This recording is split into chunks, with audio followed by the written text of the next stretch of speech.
Welcome back. First, we will look at the new fighting that has broken out in Jonglei State. The organization responsible for monitoring South Sudan peace agreement that was signed in Khartoum by Salva Kiir Mayardit and Dr. Riek Machar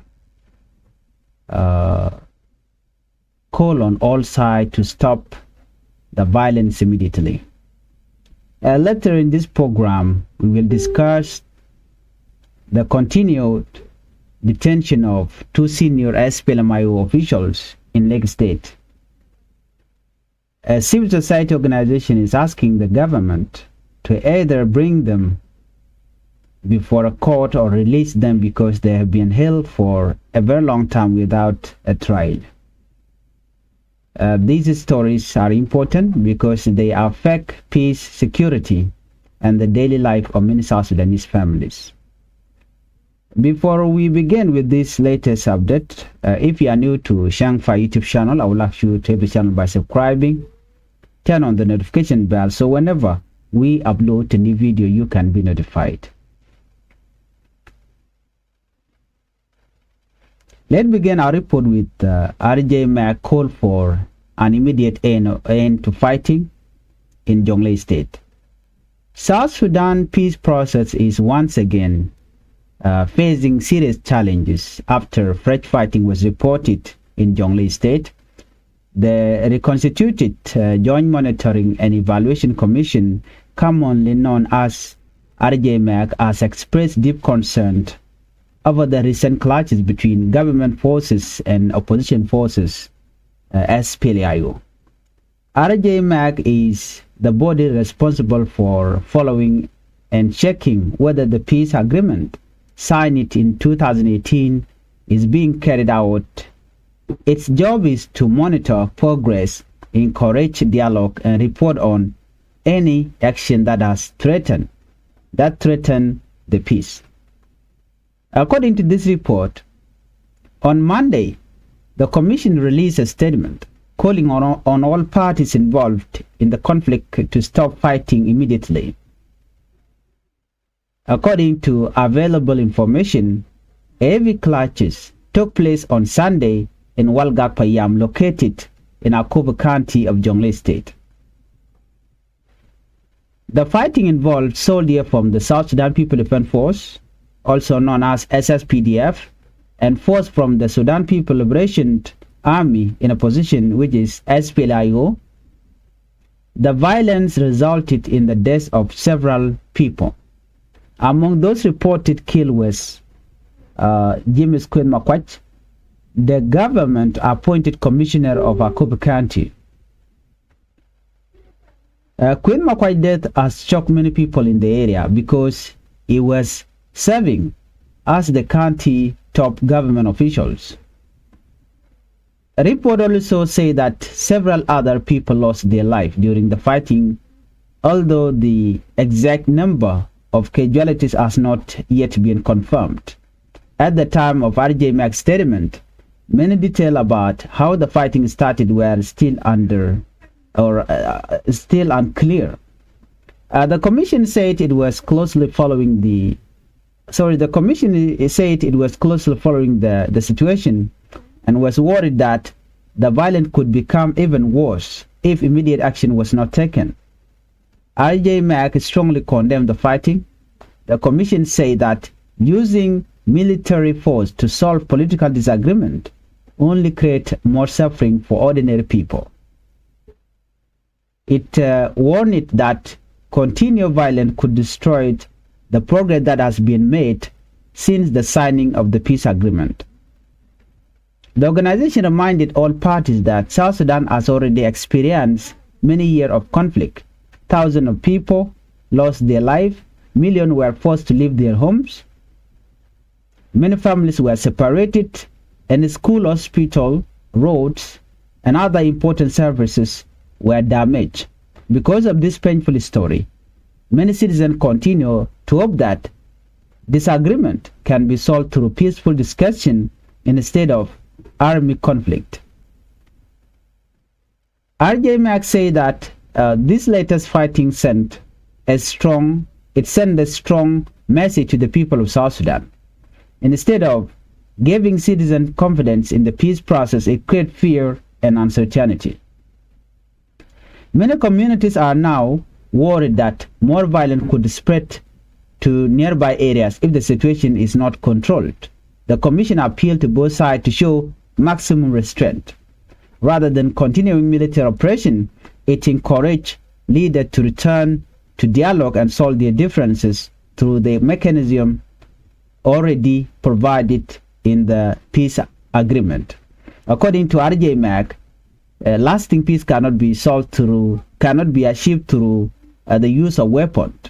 Real peace comes when leaders are willing to listen to one another, respect agreement, and work together to solve problems peacefully.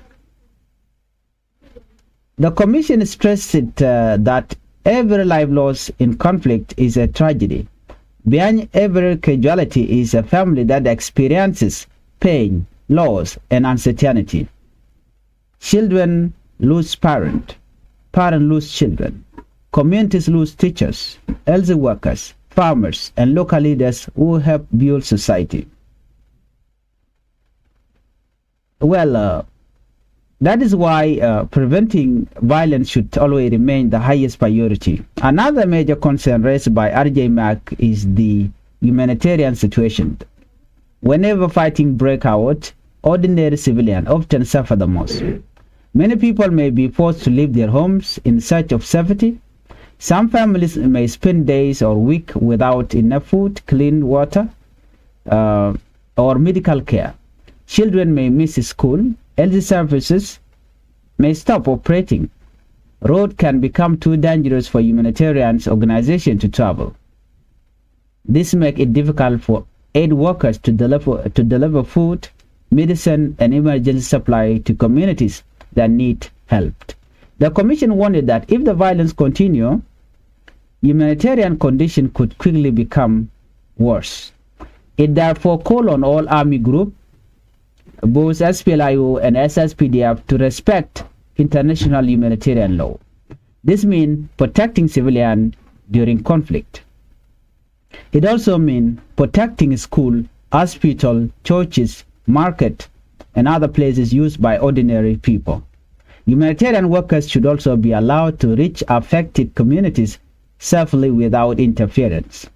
Providing assistance to people in need should never become part of the conflict. RJMAG also requested that the ceasefire and transitional security arrangement, monitoring and verification mechanism, also known as CDSAM, carried out an independent investigation. The Commission warned investigator to establish exactly what happened during the clashes. Their finding can help peace partner better understand the incident and recommend ways to prevent similar violence in the future.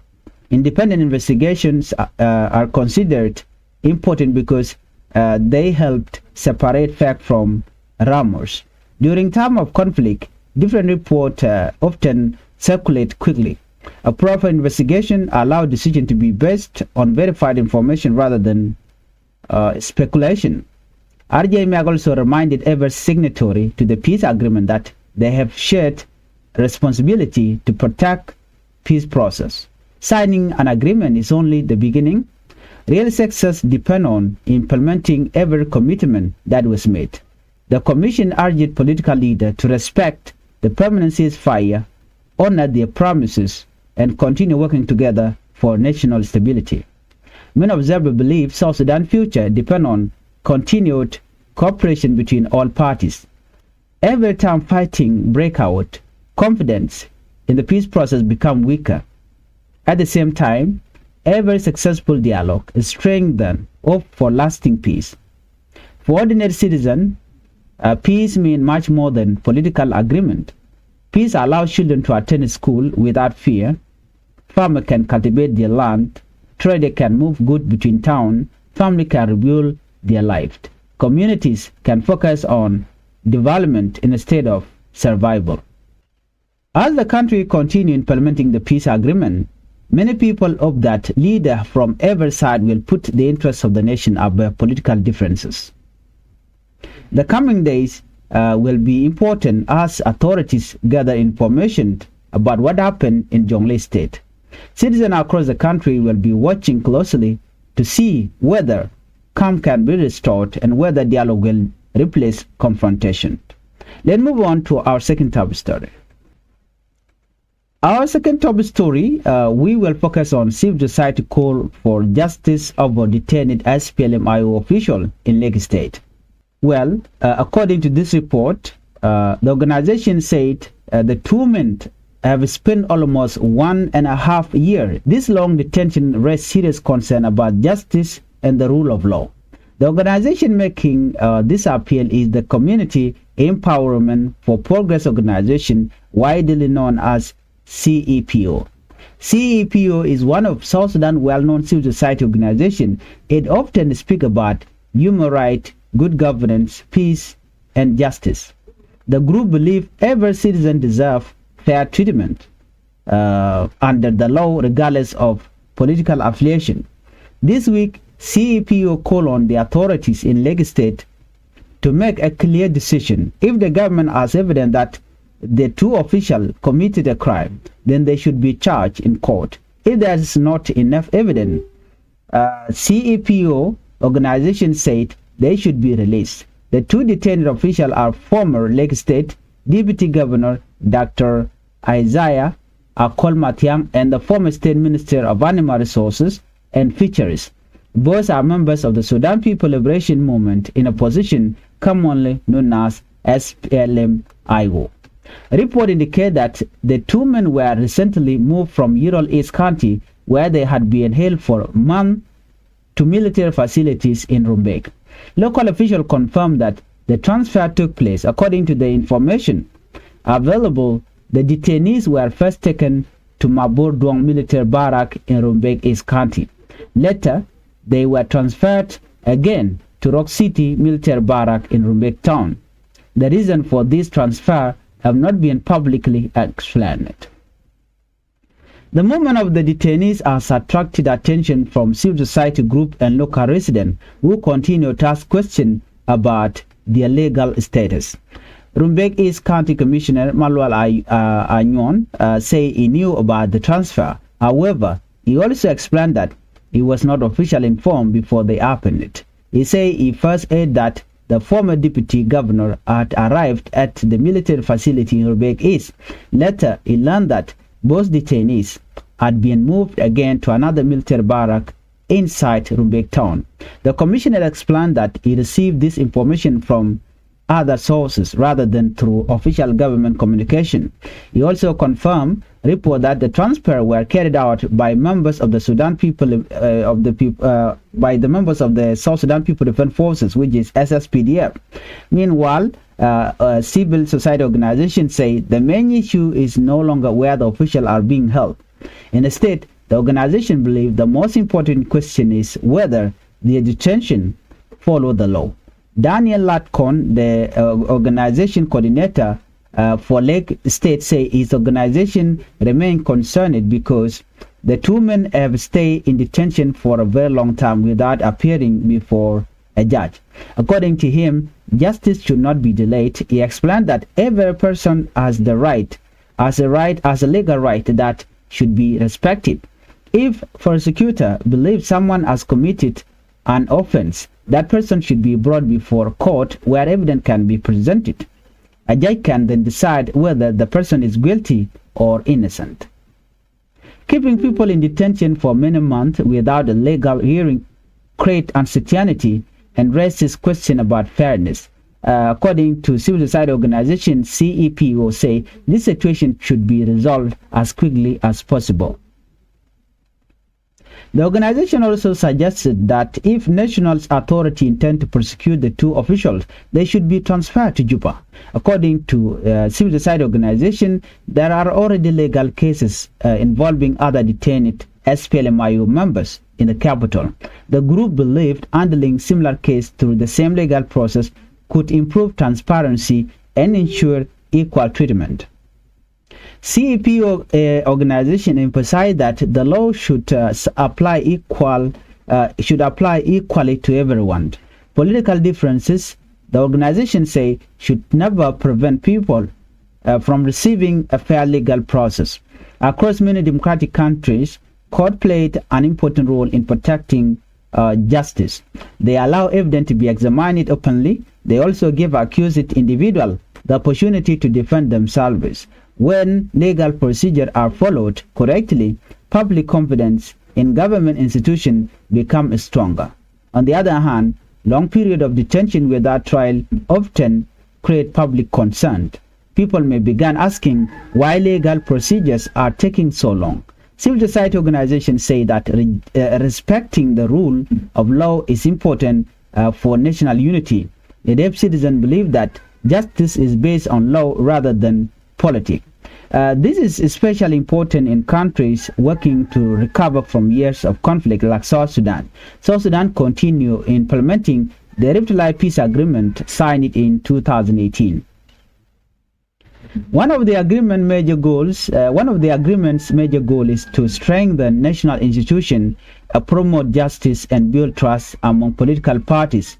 Many observers believe this goal cannot be achieved unless legal institutions remain independent and transparent. The continued detention of political figures has therefore become an issue followed closely by many South Sudanese citizens. Some of the matter will soon be resolved through legal procedures. Others believe dialogue between political leaders remain important in reducing tension and preventing misunderstanding. For ordinary citizens, stability is the highest priority. Many families simply want peace, security, confident that dispute can be handled through law instead of confrontation. As of now, state authorities have not announced whether formal charges will be filed against the two detainees officials. They have also not indicated whether the detainees will be released until an official decision is made. Questions about the legal future are likely to continue. Many South Sudanese will be watching closely to see what happens next. Well, if you are new to Changfied YouTube channel, I would like you to the channel by subscribing, turn on the notification bell so whenever we upload a new video, you can be notified. Thank you for watching and bye-bye.